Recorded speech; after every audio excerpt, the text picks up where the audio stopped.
안녕하세요. 부동산 여러분입니다. 오늘은 부동산 거래 현장에서 발생하는 문제 중에서 그 계약금 때문에 이제 발생하는 분쟁에 대한 이야기를 한번 해볼 텐데요. 계약금 때문에 발생하는 대표적인 분쟁이라고 한다면은 일단 첫 번째로 그 가계약금이 들어온 상태에서 이제 이 본 계약이 파기가 되었을 때 과연 이 가계약금을 돌려줘야 될 것이냐 아니면 돌려주지 말아도 될 것이냐 이런 문제가 있을 수 있고요.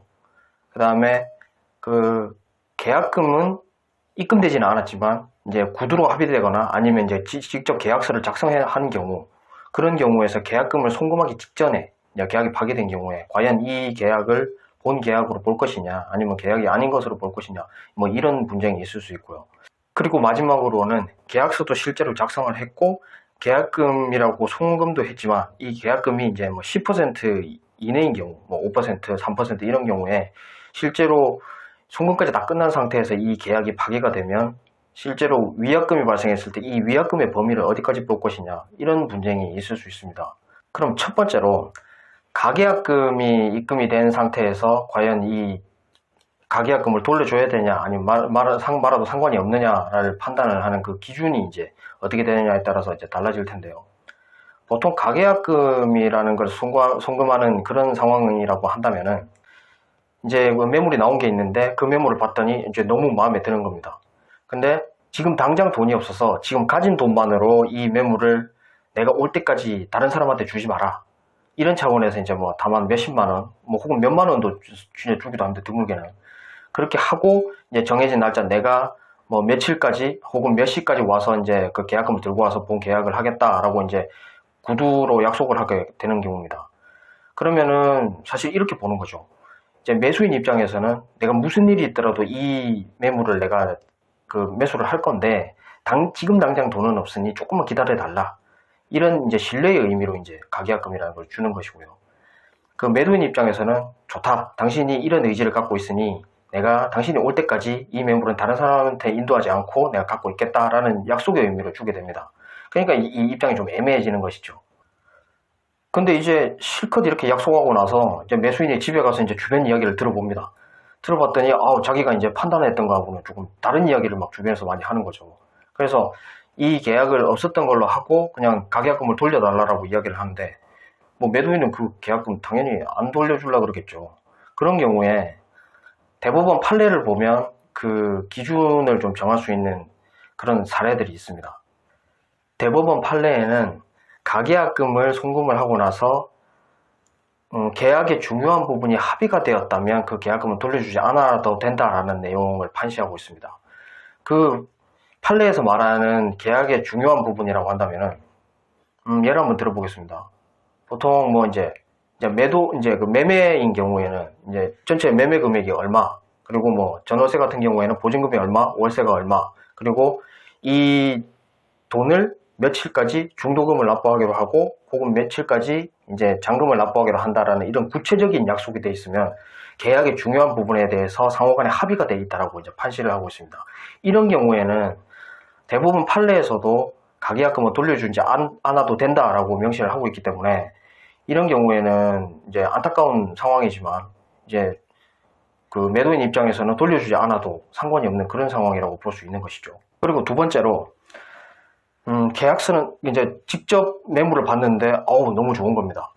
내가 생각했던 것보다 가격도 좋고 들어가 봤더니 내부도 깔끔하고 따로 이렇게 수리비도 크게 들어갈 것 같지 않습니다. 그래서 아무리 생각해도 이 계약은 너무 잘한 것 같다, 이 계약만 할 수 있으면 너무 잘 선택한 것 같다라는 판단이 있을 수도 있고, 매도인 입장에서는 그래도 내가 이 정도 가격에 팔면 충분히 납득할 수 있을 것 같다, 이렇게 생각할 수 있습니다. 그래서 지금 당장 내가 돈을 갖고 있지는 않지만 좋다, 당신 생각이 그렇다면 이 계약 합시다 해서 지금 당장 돈은 오간 건 아니지만 그 자리에서 이제 계약서를 쓸 수도 있습니다. 계약서를 쓰고 나서 내가 지금 당장 돈이 없으니 집에 가서 내가 바로 송금을 하겠다라고 이제 약속을 하고 이제 그 자리를 뜨는 거죠. 근데 앞에 제가 들어드린 그 예와 마찬가지로 집에 가서 여기 이리저리 이야기를 한번 들어보니까 또 자기 판단하고는 좀 다른 거죠. 주변에서 하는 이야기가 당신 좀 판단 잘못한 것 같다, 뭐 이런 이야기를 듣다 보면 아무래도 사람이 이제 계약을 다시 물리고 싶을 때가 있죠. 그러면 이제 그 사람은 이제 중개인한테 전화를 합니다. 어차피 계약금을 내가 송금을 한 것도 아니고 이 계약 없던 걸로 합시다 라고 이야기를 하면 과연 매도인도 이제 그렇게 생각을 할까요? 대법원 판례에는 실제로 계약금이 송금되지 않았다고 하더라도 당사자 간에 모여서 계약서를 작성을 했다면 자유의사결정권이 있는 성인이 서로 만나서 서로가 주장하는 바를 합의를 한 내용을 계약서를 작성한 것이기 때문에 적법한 법률 행위로 봐서 그 계약은 성립된 것으로 봅니다. 그래서 이 계약을 없었던 일로 이제 하고 싶으면 이제 매수를 하고자 했던 사람은 그 계약금의 본 그 거래 금액의 10%에 해당하는 계약금을 위약금으로 줘야 된다는 것이죠. 그리고 마지막으로는 계약서까지 작성을 했고 그 계약금 명목으로 한 5% 정도를 만약 송금한 경우가 해당이 되겠습니다. 근데 보통 이제 이렇게까지 하고 나서 이제 중간에 이제 뭔가를 합의하는 과정에서 이제 계약이 또 틀어질 수도 있겠죠. 그렇게 돼서 이제 계약이 파기가 되었는데, 그럼 매수하고자 하는 사람은 그렇게 이야기를 합니다. 그럼 뭐 내 쪽에서 잘못을 하기도 한 것 같고, 그래서 내가 드린 그 계약금 5% 그냥 이게 없었던 걸로 하고, 그냥 제가 안 받는 걸로 하고 이 계약 없었던 걸로 합시다 라고 이야기를 하는데, 매도인 생각은 다를 수도 있죠. 무슨 소리냐, 이거는 5%가 아니라 10%를 줘야 된다. 그래서 만약에 1억 원짜리 아파트를 계약을 하는데 계약금이라고 500만 원을 줬으면 아니 500만 원 더 줘야 된다라고 이야기를 할 수 있다는 거죠. 어떤 게 맞을까요? 대법원 판례에서는 본 경우에 이제 1억짜리 아파트를 거래하는 경우에 계약금이라고 해서 그 5%인 500만 원을 줬지만 매수인이 이 본 계약을 파기하고 싶으면 500만 원을 더 줘야 된다라고 판시하고 있습니다. 그리고 반대로 매도인이 이제 이 본 계약을 파기하고자 한다면 500만 원의 배액인 1000만 원이 아니라 그 1000만 원의 배액인 2000만 원을 배상해야 된다라고 판시하고 있습니다.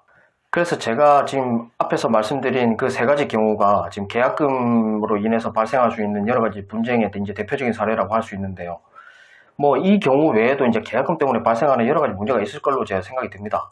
그러면 이제 본 영상 보시는 분들은 제가 언급해드린 이런 경우 말고도 또 문제가 생길 수가 있으니 거리낌 없이 밑에 댓글로 질문을 해주시면 제가 확인하는 대로 이제 제가 원활하게 답변을 드릴 수 있도록 하겠습니다. 감사합니다.